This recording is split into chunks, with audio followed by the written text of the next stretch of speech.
Liberte sua alma. Não se prenda à beleza das formas efêmeras. A flor passa breve. Não amontoe preciosidades que pesem na balança do mundo. As correntes de ouro prendem tanto quanto as algemas de bronze.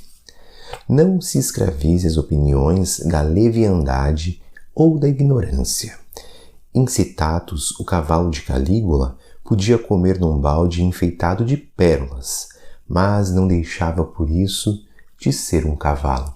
Não alimente a avidez da posse. A casa dos numismatas vive repleta de moedas que servirão a milhões e cujos donos desapareceram. Não perca sua independência construtiva a troco de considerações humanas. A armadilha que pune o animal criminoso é igual à que surpreende o canário negligente. Não acredite no elogio que empresta a você qualidades imaginárias. Vespas cruéis, por vezes, se escondem no cálice do lírio. Não se aflija pela aquisição de vantagens imediatas na experiência terrestre. Os museus permanecem abarrotados de mantos de reis e de outros cadáveres de vantagens mortas. Neste capítulo chamado Liberte a Sua Alma, André Luiz vem nos lembrar da imortalidade da alma, que somos espíritos imortais e que devemos ter atenção ao que damos real importância ao nosso dia a dia, onde colocamos a nossa energia, o nosso sentimento, o nosso coração. E ele inicia dizendo para não nos prendermos às belezas efêmeras, a beleza efêmera, física, as questões materiais. Ele dá o exemplo, a flor passa breve, ou seja, a encarnação ela é rápida, ela passa, mas o espírito fica, permanece.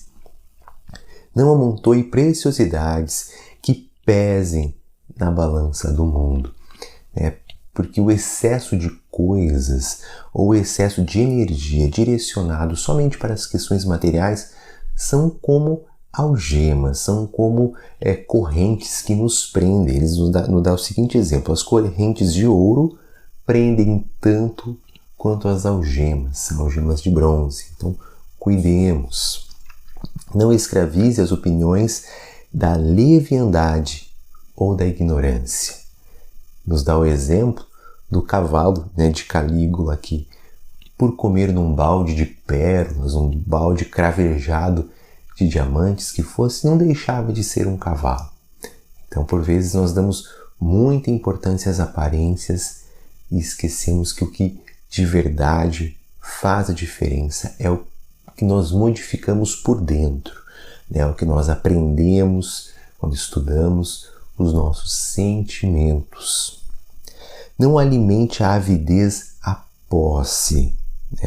Então, aquela busca pela posse, porque tudo fica aqui na Terra depois que nós desencarnamos. Não levamos conosco as posses materiais. Não perca sua independência construtiva a troco de considerações humanas.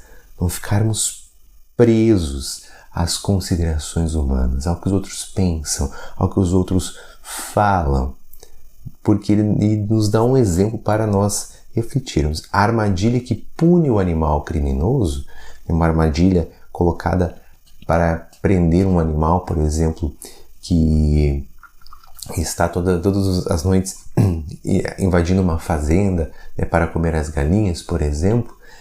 Ela também pode prender um canário negligente, ou seja, se nós ficamos o tempo todo nos preocupando com as questões exteriores, com o que os outros pensam, deixamos de cumprir os nossos deveres, que estão gravados na nossa consciência. Não acredite no elogio que empresta a você qualidades imaginárias.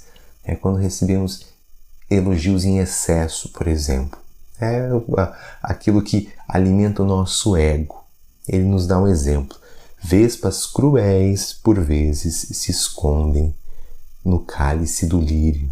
Na flor bela, perfumada, o lírio, ali por vezes tem vespas cruéis, ou seja, às vezes a gente se deixa enganar em função da nossa vaidade. Então, cuidemos. E ele finaliza: não se aflija pela aquisição de vantagens imediatas na experiência terrestre. Não percamos o sono, não nos inquietemos tanto com a aquisição de vantagens terrestres, que são passageiras, pois os museus permanecem abarrotados de mantos de reis, de ouros, cadáveres de vantagens mortas. Então lembremos que somos espíritos imortais e coloquemos o nosso coração nas relações, na melhora dos nossos sentimentos, em buscarmos fazer o bem, fazer o bem a nós, ao próximo, seguindo as leis divinas que estão gravadas na nossa consciência. Que Jesus nos abençoe e até o nosso próximo encontro.